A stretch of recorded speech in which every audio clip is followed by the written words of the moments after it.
വിശുദ്ധ ലൂക്കായുടെ സുവിശേഷം 10-ാം അധ്യായം 25 മുതൽ 37 വരെയുള്ള തിരുവചനങ്ങൾ. നല്ല സമരിയാക്കാരൻ്റെ ഉപമ.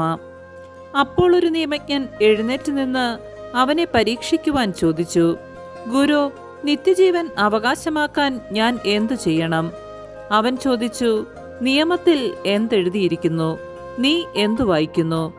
അവൻ ഉത്തരം പറഞ്ഞു, നീ നിന്റെ ദൈവമായ കർത്താവിനെ പൂർണ്ണ ഹൃദയത്തോടും പൂർണ്ണ ആത്മാവോടും പൂർണ്ണ ശക്തിയോടും പൂർണ്ണ മനസ്സോടും കൂടെ സ്നേഹിക്കണം, നിന്റെ അയൽക്കാരനെ നിന്നെപ്പോലെയും.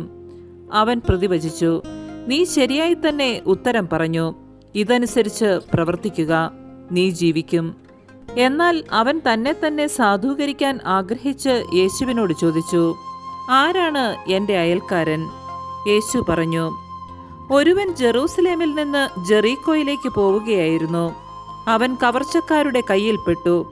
അവർ അവന്റെ വസ്ത്രങ്ങൾ ഉരിഞ്ഞെടുത്ത് അവനെ പ്രഹരിച്ച് അർദ്ധപ്രാണനാക്കിയിട്ട് പൊയ്ക്കളഞ്ഞു. ഒരു പുരോഹിതൻ ആ വഴിയെ വന്നു. അവനെ കണ്ട് മറുവശത്തുകൂടെ കടന്നുപോയി. അതുപോലെ ഒരു ലേവായനും അവിടെ വന്നപ്പോൾ അവനെ കണ്ടെങ്കിലും കടന്നുപോയി. എന്നാൽ ഒരു സമരിയാക്കാരൻ യാത്രാമധ്യേ അവൻ കിടന്ന സ്ഥലത്ത് വന്നു. അവനെ കണ്ട് മനസ്സലിഞ്ഞ് അടുത്തു ചെന്ന് എണ്ണയും വീഞ്ഞും ഒഴിച്ച് അവന്റെ മുറിവുകൾ വെച്ചുകെട്ടി തന്റെ കഴുതയുടെ പുറത്തു കയറ്റി ഒരു സത്രത്തിൽ കൊണ്ടുചെന്ന് പരിചരിച്ചു. അടുത്ത ദിവസം അവൻ സത്രം സൂക്ഷിപ്പുകാരന്റെ കയ്യിൽ 2 ദനാറ കൊടുത്തിട്ട് പറഞ്ഞു, ഇവന്റെ കാര്യം നോക്കിക്കൊള്ളണം.